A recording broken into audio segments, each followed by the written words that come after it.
Hello and welcome to the host as guest.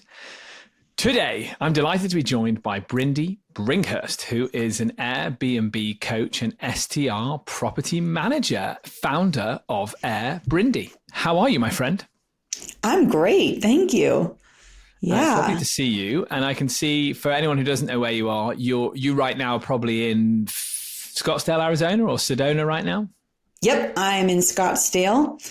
We last spoke. We were at a pickleball tournament. Did you enter that day, or were you just helping?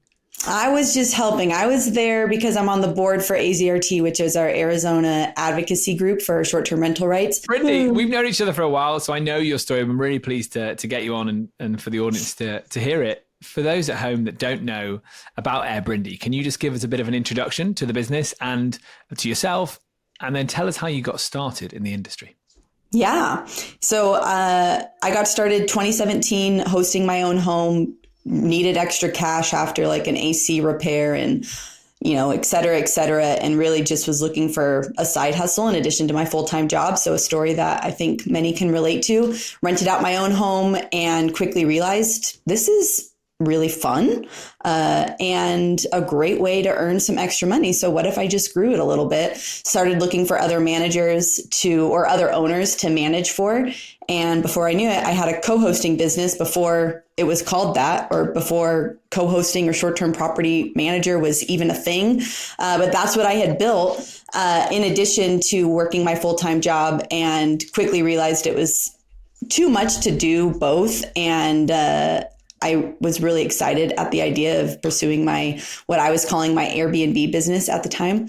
I was really excited to pursue that full time. So that's what I did. I quit my full-time job. I was a project manager at a tech company, a job that honestly I really loved, but it was more exciting to me to pursue my entrepreneurial dream. And so in January of 2020, I quit my full-time job to pursue my Airbnb business full time. And that's what I've been doing ever since. Now I don't call it an Airbnb business. I, call it my short-term rental business. But yeah, now, so I have two pillars of my business. The one pillar is my property management side, where I manage 18 properties. We're a team of 4, which is really exciting. The last year has really been about building that team. Before that, I was a one-woman show, and that was exhausting and got not fun really fast. So team of 4 managing 18 properties and really focused on growing that right now. I really want to get to 25 properties that I love. That's really important to me, to really enjoy the properties and the homes that we manage. And so that's one side of things, managing those 25 properties. And then the AirBrindy side is where I do some coaching. I'm an Airbnb ambassador. I host a webinar for Airbnb every week to help new hosts who are just getting started. So I really enjoy working with brand new hosts and posting my reels on Instagram, helping those brand new hosts that I meet through the ambassador program. So yeah, you talk about quitting your job, your W-2. Yep. That you actually really loved. You did that in January of 2020. Wow. Well, we know the world changed pretty quickly after that. What was the immediate aftermath like for you? Oh man, that was such a wild time in my life. So not only did I quit my job, I was also going through a divorce. I was also selling the house. So I really was just turning my whole life upside down. But I was feeling guided by something. My parents were entrepreneurs. Ever since I was really young, I was the girl selling candy bars in junior high and high school to make a little bit of extra cash to go on whatever trip I wanted to go on. So I've always had this entrepreneurial dream. And I always knew that I wanted to quit my full-time job. I had picked up a couple of clients that I was really excited about. And then when COVID hit in March, there was one day where I lost $45,000 of bookings in a single day. And I know other hosts have very similar stories, but that was mine. $45,000 in one day. I had never seen that kind of money up to this point. And in one day, I just watched it all slip away. And, honestly, it was an interesting moment because I remember it's an odd thing. I was surprised to feel it, but I actually felt some relief. It was kind of this feeling of, well, if I fail, I have a really good excuse. And so it almost liberated me in a way where it was like, if it doesn't work out, understand. I think back then I had nothing to lose. I hadn't really built something yet. So I really had nothing to lose. And so what ended up happening is, Arizona, we were fortunate because we didn't shut down to the extent that other places did. And we didn't shut down for the period of time that other places did. So March was really rough. April was really rough. Summer's always rough. So that's to be expected. But things did start picking up again. And I realized, I was picking up clients all along the way. And then little did we know that we were heading into the Airbnb gold rush. So then I was just fine. You just had to hang on in for the gold rush, right? But it was scary. Exactly. You've grown to 18 properties. I'm sure you've learned a ton along the way. Using the management model predominantly, why is it that you favor the property management model for growth? Yeah, I have dabbled in a little bit of everything. When I first started, I was doing a fair amount of rental arbitrage. I had a client who I was managing a property for who did a lot of multifamily investments. And so I just had a connection to rental properties that I could arbitrage. And so I did do some rental arbitrage and actually was fairly successful with that. But then it just got very uncomfortable. The risk of rental arbitrage started to feel very uncomfortable as the market started to shift. And I was watching my numbers every month. And for those rental arbitrage properties, the numbers would just vary so drastically. Some months I would make a couple $1,000s off of the property, and other months I'd be on the hook for a couple hundred, after paying my utilities and rent and everything. And then looking at the co-host model where I'm earning a percentage of the gross income for homes that I manage for other owners, that income was a lot more stable and steady. And the biggest perk about it is I was never on the hook for bills. There's a little bit of overhead, of course, with the software that you use, and there's more and more overhead the deeper and deeper I get into this business. That's just kind of the nature of being a business owner, I've learned.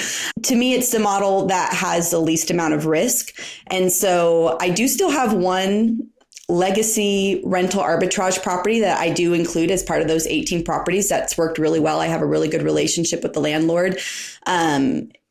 Other than that, I'm all in on the co-hosting. I have no interest in taking on any more rental arbitrage. I do own a couple myself as well. So I am an owner manager as well, but I am very focused on the co-host model just because it's the least amount of risk and the best way to grow a business that I think is sustainable for me long-term, which is really what I'm here for. What's your dream host / property? My dream property, my dream home is one that has a nature element. It doesn't need to be like out in the boonies, but have a nature element. That's what I love about Sedona. That's my favorite place to host.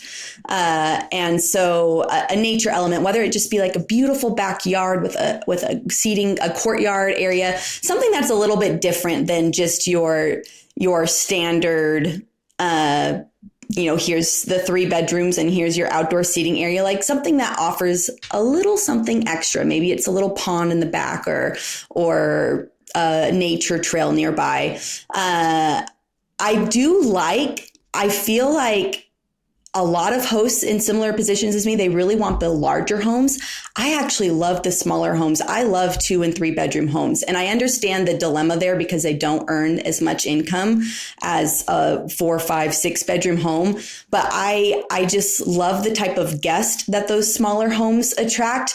And it's just a lot easier to focus on the details that I like to focus on, the design elements that somehow, get a little bit trickier to focus on when you have a larger home. So I think a smaller, like a cottagey type home, 2 or 3 bedroom, really cozy backyard with a nature element, well designed. Design is so important to me, and also more like that timeless design rather than the trendy design. I love fun wallpaper and pops of color, things like this, but design that is objectively beautiful, not just fitting into a trend right now. And more than all of that, the owner of the home has to really care about the home and have a personal connection to the home. There's such a difference to me between, owners that, buy from a distance, never even visit the property. And how much of the design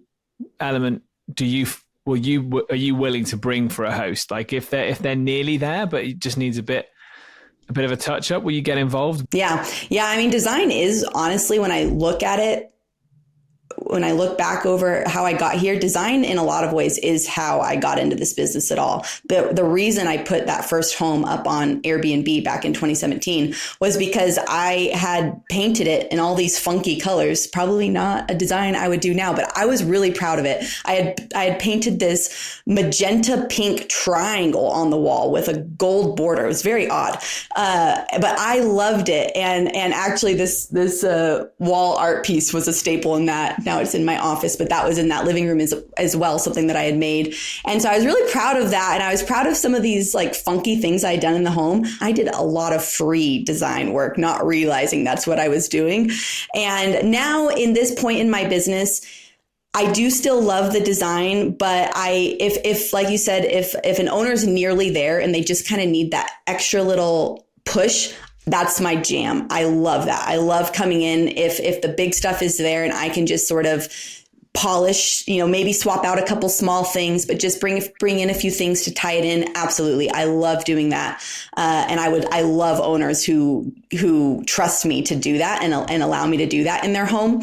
One thing I'm not doing as much of anymore that I have done in the past, I'm not like taking a home from scratch and designing it from the ground up.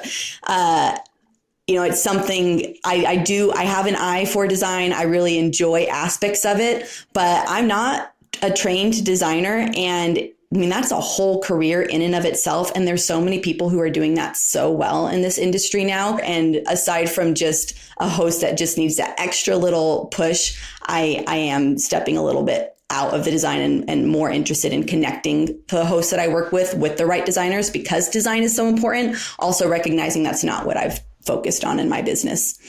So you've identified it as a change maker in terms of, I guess, generating revenue from properties, which means I suppose you probably can lean on that when you're in discussion with hosts, right? Like think about jazzing this place up. It's going to benefit you.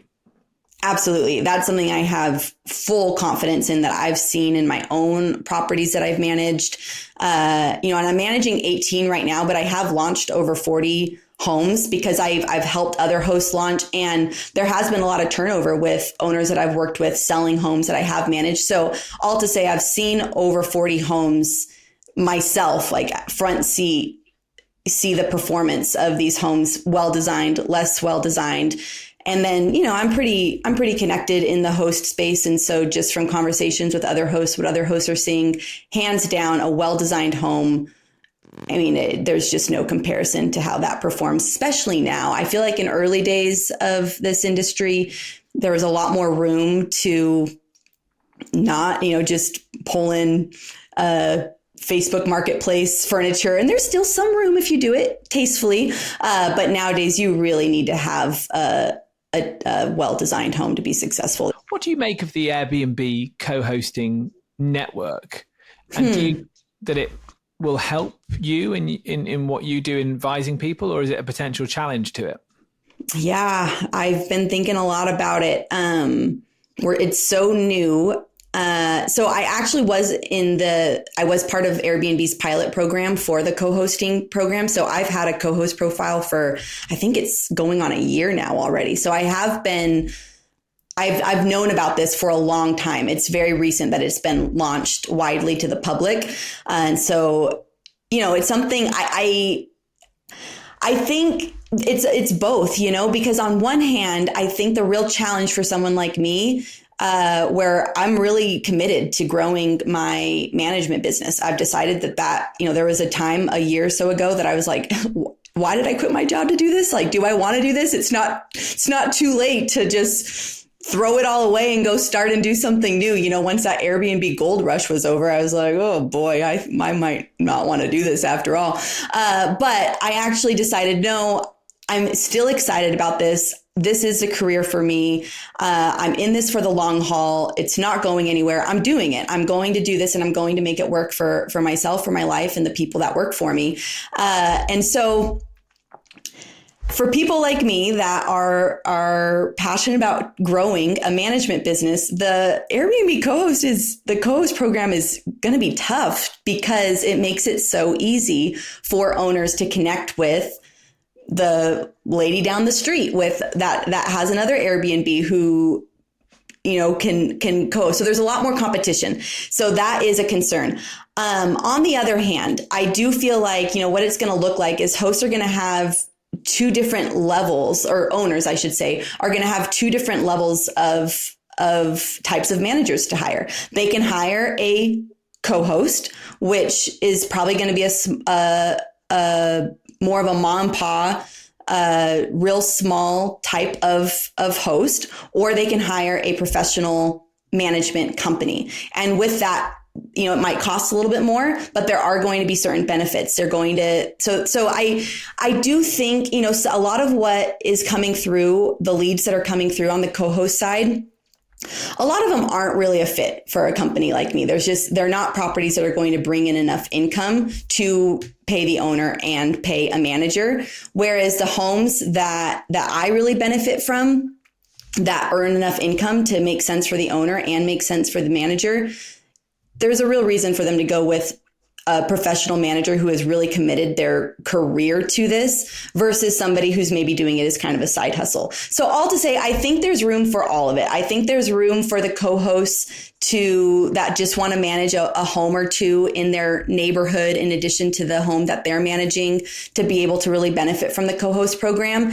And, for someone who's really wants a long-term, short-term rental investment, I think, going the co-host route through the Airbnb program probably isn't going to connect you with somebody who can help earn you direct bookings, help cast a wider net than just Airbnb, be able to understand the nuances of this industry that with just one home, you just might not be able to understand on that level. And I hope that doesn't offend any of the smaller hosts, because I'm such a champion for them as well. Like that, I was a big part of how I got here. I've just chosen to grow the management business. And I think for people, I think another route my life could have taken is I continue working the full-time job. And I loved that job. There was a lot of benefits to that. And then I'm a co-host for one or two properties in addition to my own. That could be a beautiful life like that. And that's really cool that the co-host program is allowing, a side hustle to just be a little bit bigger, but that is still very different than growing the type of management business where I have a team. I have, it's a whole thing that I'm running here. It's not just a side hustle. So I think the co-host is a little bit more of a side hustle, whereas the management it's a career.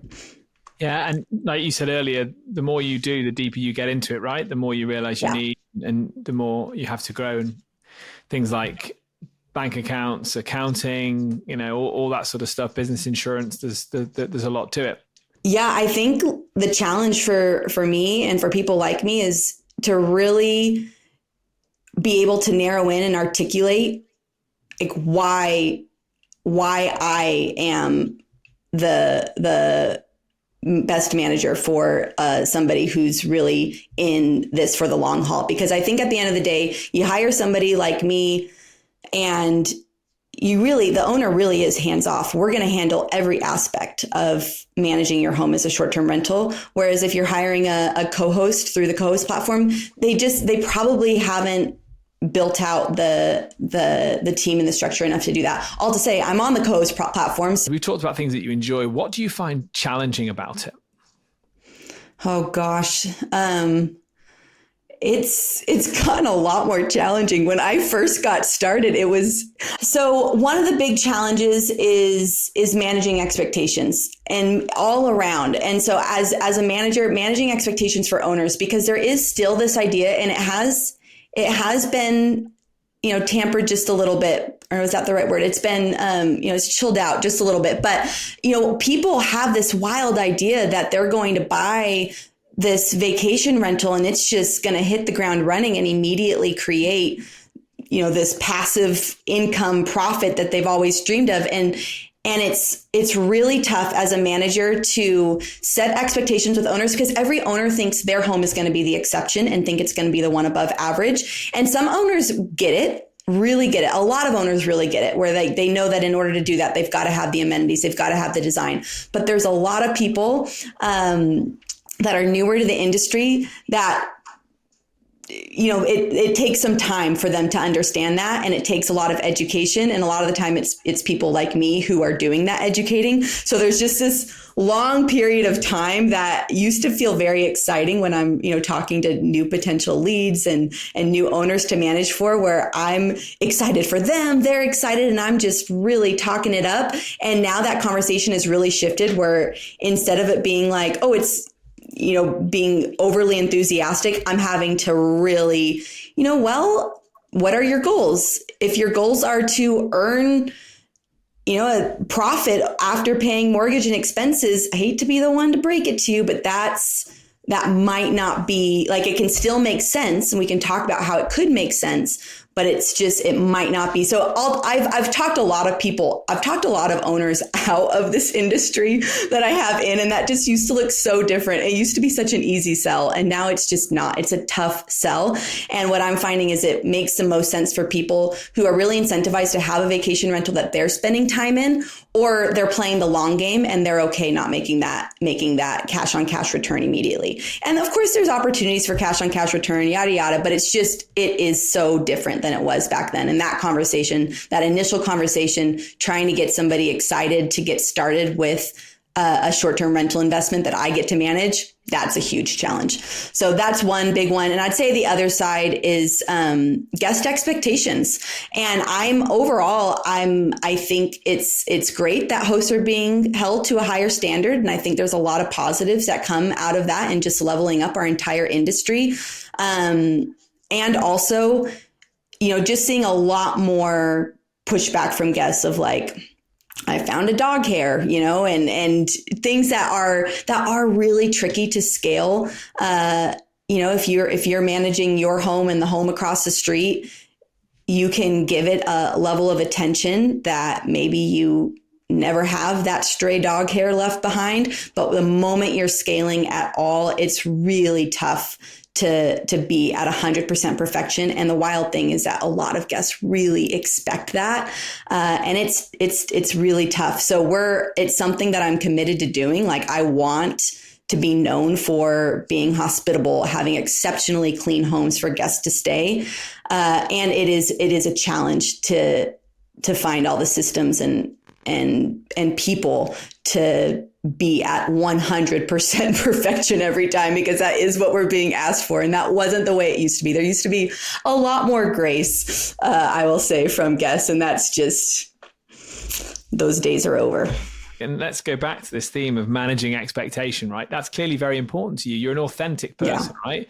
So you don't be seen to missell what the opportunity is. Me and my team, we're great at working with owners. I love the relationships that we have with our owners. We've set up a system to have like an open line of communication at all times. And I'm not at all afraid of owners that want to be more involved. I actually really encourage it and want to find a way to really cater to those types of owners. So yes, that type of owner, or the type of owner that's it's a longer term investment. And if I do like the hands-off owner, as long as they are comfortable really handing the reins over to me and letting me and my team, be the stewards for that home. And if they're not going to be the ones to, proactively replace the water heater before it goes out, they need to trust me and my team to make that call and have that stewardship over the home so that it's cared for in the way that it really needs to be cared for guests to have the experience that I want our guests to have.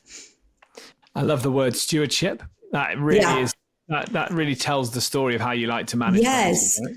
Well, it's something that I've picked up, I've been in the real estate world for a while now, short-term rentals, and I've had a couple of other, overlap with the real estate world. And it's so interesting to me how a home needs a steward. And if a home doesn't have that one person who's just really caring for it, the house falls apart. It's a universal law, I've decided. And it's interesting because that person can be the cleaner, it can be the manager, it can be the owner, it can be the neighbor, but there has to be one person who just really cares and has really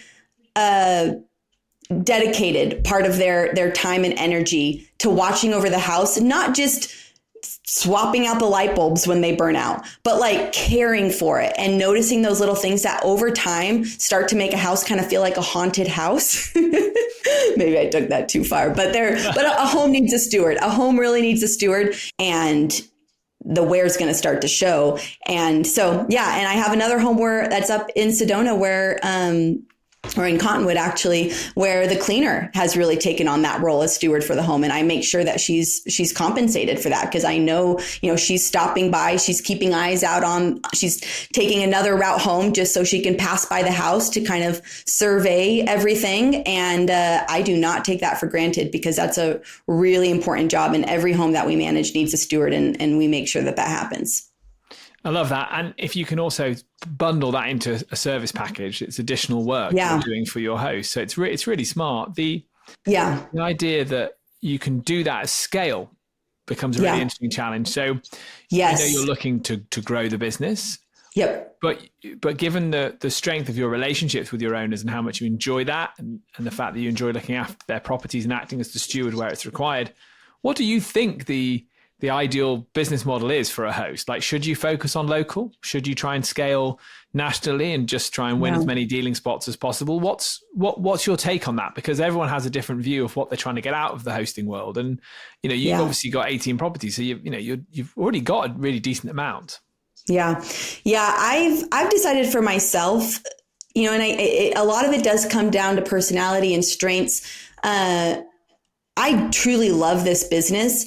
And so the joy gets sucked out of it the moment that it's not a hosting business anymore. The moment that I'm running like a corporate, so what I'm trying to say is the biggest I want my business to be ever, is I've said 30 to 40 homes. That's the most in my wildest dreams. I don't want more homes than that. What I would like, my wildest dreams for this business is to have 40 homes that I am just absolutely in love with every single home, and just can't wait to spend a weekend in any of those given homes. Any bigger than that, it's kind of like friends. I love people. I love my friends, but like I can only have so many, or else it's like you get spread too thin of pressure that guests are putting on hosts, and the demand, the importance of keeping those reviews high. I have a hard time seeing how you can be successful long-term, just scaling above all else.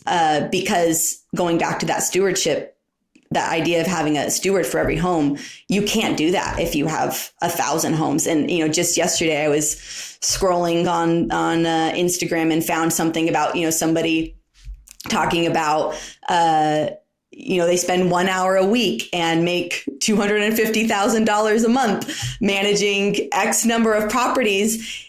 And I'm like, I'd be curious to talk to that person. I'd be curious to have a conversation. Absolutely. I could learn so much from somebody who has chosen to scale in that way, because that is a different way of growing and a different brain than what I have. And also, I just don't think that can be sustainable and successful long-term. Maybe you can have some quick success, but I just feel like, just kind of like the house that's going to kind of break apart over time if there's not that steward really caring for it.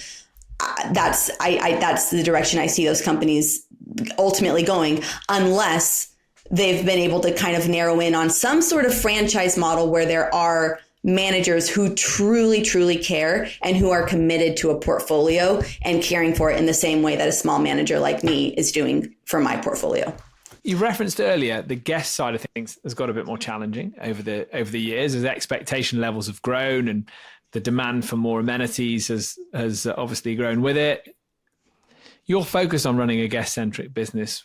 How do you try and keep up and focus on getting as many 5-star reviews as possible? As I've grown my team, and so now we have 4 different people who are potentially answering guest messages, and I think guest communication is the foundation of good hospitality in this business. You know, it looks different than a hotel. Like good hospitality at a hotel looks like maybe somebody greeting you when you walk through the door, somebody really friendly and helpful helping you at the front desk before you check in and handing off your keys and giving you a map and circling, you know, where you go to the pool or to the gym. And good hospitality in this business, it starts with good guest communication. And I think that's one of the first things that hosts who are trying to scale try to outsource. And, you know, I've found that my secret sauce disappears the moment I don't have a handle on that guest communication. And so one of the challenges as I've been growing out the team, and one of the things that I've been training my team on, is every guest message that comes in, like if a guest is commenting on anything in the home, we need to take a note of that. We need to have an internal system to track any sort of comments on things that they're enjoying or things that are broken. And even if it's something that doesn't require our immediate attention, we still need to have a system to take note of that. And next time we're in the home, be able to care for that. And I think that's something that does start to get missed is as you start to scale, where it's just like the goal is just to, you know, respond in a way that the guest is going to still leave you a 5-star review rather than taking action on the feedback that the guest is providing in those message exchanges. And so excellent guest communication and really taking what the guest has to say and finding what is the action item in that. Maybe there isn't an action item, but really being thoughtful in does this feedback from the guest or does this require any follow-up? So training my team to really see that, and training my team because I don't see every message now. And so training my team that when messages come in, take a note of it if some sort of action is required so that it's not just missed and that it's not something that's repeated, again. So I think keeping our messaging in-house is super important to me, providing that excellent communication, and then really paying attention to reviews and really paying attention to private reviews. So one of the first things I started noticing I was losing a handle on a little bit as I started to scale my business is like the reviews. That's a part-time job in and of itself. Seeing the reviews, reading the private feedback, responding to reviews, and then coming up with the action items based on those reviews. I mean, that's a couple of hours a week, and it should be, because you should really be paying attention to what this feedback is on the properties. And when it was just a couple of properties and just me, I could just keep it all in my head and read those reviews in between, 5 minutes here, 5 minutes there. And things started falling through the cracks a little bit. So I made it, somebody on my team has the job every week to read every single review on every single platform, make a list of the action items associated with those reviews, respond to those reviews, and then we have a weekly stand-up meeting where we talk about those reviews alone. Like that's our one and only topic for a short weekly stand-up meeting. What are the reviews? What's less than a 5-star review? Is there anything less than a 5-star review? It happens. What are our action items? And just really paying attention to that and encouraging the feedback. I think that's what it starts with. So good communication and really paying attention to reviews, and more than paying attention to reviews, having a system and process around reading and responding to reviews. I think that's applicable in all businesses, right? It's just a really good rule for looking after customers. I've got a couple more killer questions for you, but I do have to let you go. Yep. Tell me, are you SDR for life, or do you have an exit strategy? Do you think it's important to have an exit strategy? Yeah, it's something I've been thinking so much about. I kind of have this check-in that I do with myself where I let myself just dream, like, okay, Brindy, you can do anything. Like the sky's the limit. You have all the money in the world. What's the career that you want to do? And it's really funny. This is what I want to do. Like, even if I won the lottery tomorrow, I would still be doing this in some, like, I do get bogged down. Like I have frustrating days. Absolutely. And I do still have days where I am tempted to just like scratch it all and just be done with it. But honestly, it's like, what else am I going to do with my days? Like this is the most I can think to do with and I don't know, maybe some people would hear this and be like, oh, that poor girl. But like, honestly, this is the most I can think to do with my life right now. It's the thing that excites me the very most. Do I want my business to be in a different place in different ways? Yeah. Like I would love more homes to manage. I would love, homes that are even a better ideal of like exactly what fits my ideal home. But this business really does excite me. And so I think, my exit plan long term is eventually I am thinking about setting up my business in a way that it is sellable. I would like to have that option. But honestly, that's like way on down the road. I have no interest in selling what I've built. And like, I mean, we're like 10, 20, 30 years down the road. Yeah, maybe I would sell. But you know what excites me even more than that is handing it off to somebody and like creating a legacy with it. So whether it be one of my children or whether it be somebody on my team that has really taken a liking to it and shares the same passion with me, like I would just love to kind of pass it. And I guess at some point that would look like a transaction. But I guess that excites me a lot more than selling to like a bigger player in the space. And who knows? I mean, show me the money. And if I get another idea of something, I do have this entrepreneurial spirit that wants to I have so many other ideas of things that I would like to do. But for a business that I have some commitment issues, I will say. I think there's a lot of good things that come out of a person that has some commitment issues. But for as much as I've struggled in my life to commit to anything, I haven't struggled to commit to this industry. And it's one thing that I do feel very, very confident about, even seeing the ebbs and the flows and being very honest about the fact that the business is not what it was. We're not in this gold rush era anymore. And I wouldn't say it's a decline, but there's more challenges than ever before. And that really doesn't get me down at all, because I have so much confidence that as a whole, this industry isn't going anywhere. There's always going to be room for the people who are really committed to it. And I'm excited to just give myself a seat at that table and say, yeah, I'm excited about it. And my business is here to stay. So I guess that means I am kind of short-term rental for life. I'm loving hearing that answer. And I think that it's really good to hear it during more challenging times, right? You and I could have done this interview anytime. We've known each other for years.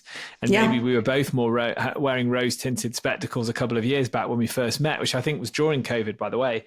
Yeah, absolutely. So that's a really interesting thing, isn't it? Even with the challenges in the industry, you're thinking, well, there's nothing else I'd rather do. I think that's very cool. With that in mind, it is still day-to-day very challenging. How do you get away from it all? How do you blow off steam?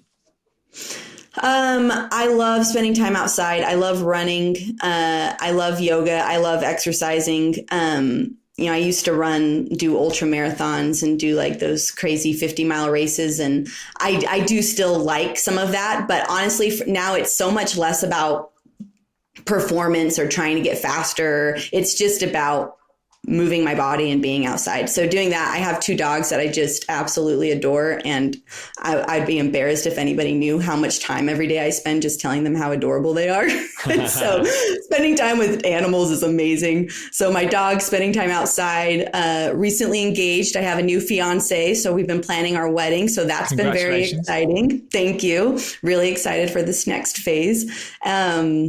So spending time with people has been so important, and really finding ways, because a business, when you're a business owner, it can just eat up. I mean, I guess I'm speaking for myself, but like it can just eat up all of your time, and it can be really easy to just all of a sudden you don't have time for the things that are most important for you. So really being intentional about, tonight, like I'm going out to dinner and I'm not taking my phone. Like I'm spending time with my partner, or I'm spending time with, my friend that's who's really important to me. So spending time with people, spending time outside, that's really important to me.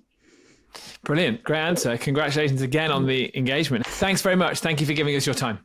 Thank you, Leo. So much fun.